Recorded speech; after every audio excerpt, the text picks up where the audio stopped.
ANA positive, ശരീരവേദന, ക്ഷീണം, കാൽതരിപ്പ്, sinusitis, മുടി കൊഴിച്ചിൽ എന്നൊക്കെ.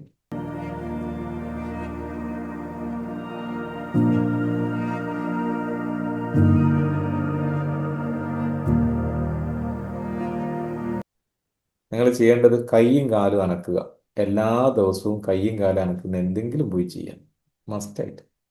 ഇത് നിന്നുകൊണ്ടാണെങ്കിൽ കുഴപ്പമില്ല, ഇരുന്നുകൊണ്ടാണെങ്കിൽ കുഴപ്പമില്ല, കിടന്നുകൊണ്ടാണെങ്കിൽ കുഴപ്പമില്ല. കൈയിൻ്റെയും കാലുകളും മെല്ലെ മെല്ലെ ചലിപ്പിക്കാൻ തുടങ്ങും.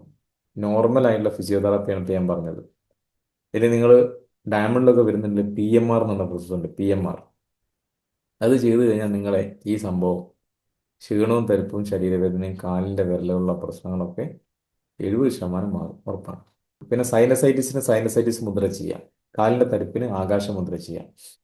പിന്നെ മുദ്ര ചെയ്യേണ്ടത് വായു മുദ്ര, അബാനാണ്. അപ്പോൾ അബാൻ, വായു, സൈനസൈറ്റിസ് 4 മുദ്രകൾ ചെയ്യാം.